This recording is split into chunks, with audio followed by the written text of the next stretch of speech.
नमस्कार।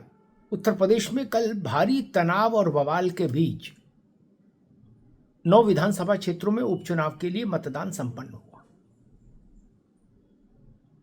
इतना तनाव, इतना बवाल, इतने आरोप प्रत्यारोप शायद आम चुनावों में भी नहीं होते, जितने कल हुए मतदान के दौरान बाई इलेक्शंस में। और सीटें कितनी? कुल 9। 403 का सदन है उत्तर प्रदेश विधानसभा का, और उसमें 9 विधानसभा क्षेत्रों में बाई इलेक्शन, और उस पर बवाल इतना, हिमालय जितना। इससे एक बात तो तय हो गई कि 23 तारीख को जब परिणाम आएंगे तो उस परिणाम के बाद भी राजनीतिक कटुता और सियासी तनाव यथावत रहेगा, क्योंकि परिणाम की ही पेशबंदी है ये तनाव। इस बात को समझने की जरूरत है। ये जो कल तनाव पसरा उत्तर प्रदेश के 9 इलाकों में, ये दरअसल 23 तारीख की पेशबंदी है कि 23 तारीख को अगर परिणाम, कल समाजवादी पार्टी का मुख्य आरोप यह रहा कि पुलिस ने, प्रशासन ने हमको, हमारे समर्थकों को वोट नहीं डालने दिया गया, प्रशासन ने उनको डराया धमकाया। अब 2 स्थितियां। 23 को अगर अनुकूल परिणाम आ जाए तो बोलो प्रशासन के डराने धमकाने के बाद भी हमारे पास इतना प्रबल जनसमर्थन था कि हम जीत गए।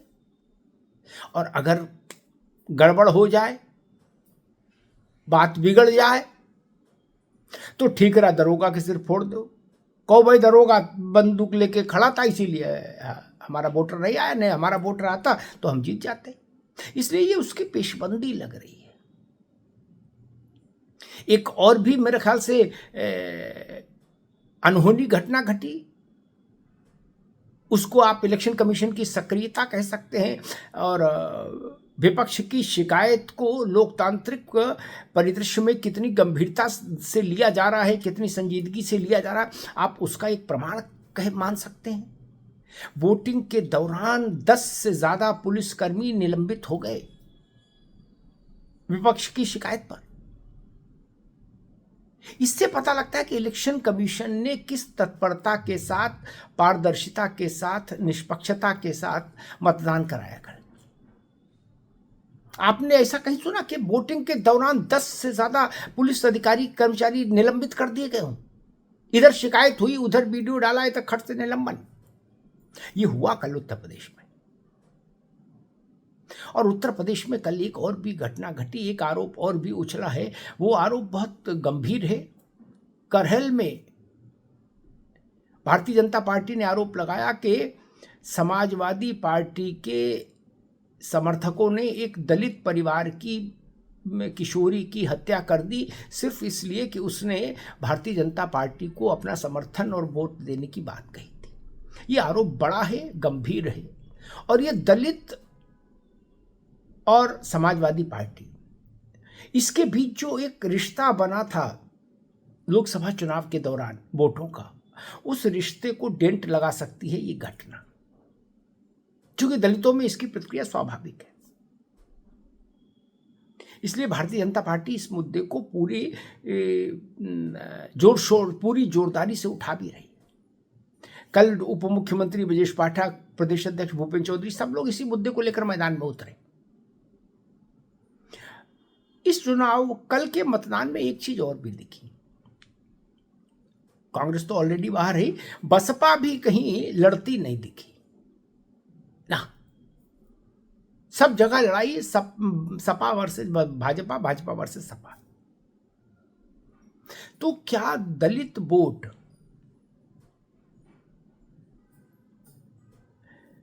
शिफ्ट होने को है, इधर उधर जाने की स्थिति में है फिर से? बसपा छींचती घटती 9 से 10% वोट पर आ गई। उसका वोट लगातार दूसरी पार्टियों में जा रहा। क्या अब वो स्थिति और भी नीचे आने वाली है? ये कल के इस बाई इलेक्शन में जो वोट पड़ा है, इसका जब नतीजा आएगा 23 को तो पता लग जाएगा। और अगर बसपा 9% के अपने वोट शेयर से भी नीचे जाती है तो फिर 27 में उसका भगवान ही मालिक होगा। और इस बार बाई इलेक्शन में बीएसपी का वोटर किधर गया, इससे उस पार्टी, चाहे भाजपा में जाए चाहे सपा में जाए, अगर बसपा को छोड़कर वो किसी एक दल को चुनता है, दूसरे दल को, तो आप ये मानकर चलिएगा कि 27 की जो राजनीतिक पटकथा है उसमें एक बड़ा बदलाव आ जाएगा। क्योंकि मायावती के पास जो दलित वोट है वो अगर भाजपा को चुनता है तो भाजपा का पड़ला भारी हो जाता है, और अगर वो अखिलेश यादव को चुनता है तो सपा का पड़ला भारी हो जाता है। ये तय जान लीजिए। अब इस उपचुनाव में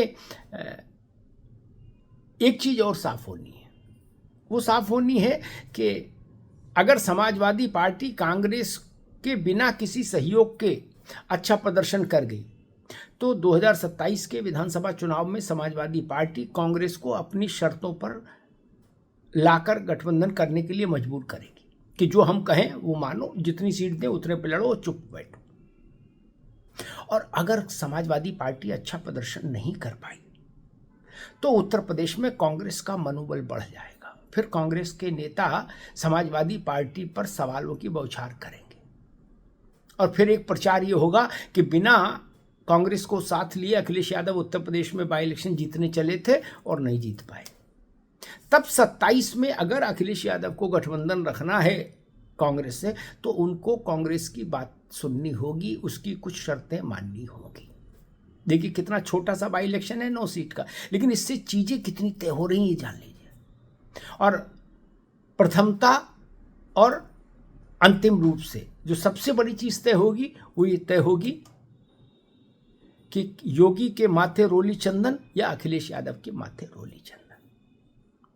27 के सेमीफाइनल में पटका किसके सर बंधा, इससे 27 का मनोबल तय होगा, भाजपा का और सपा का।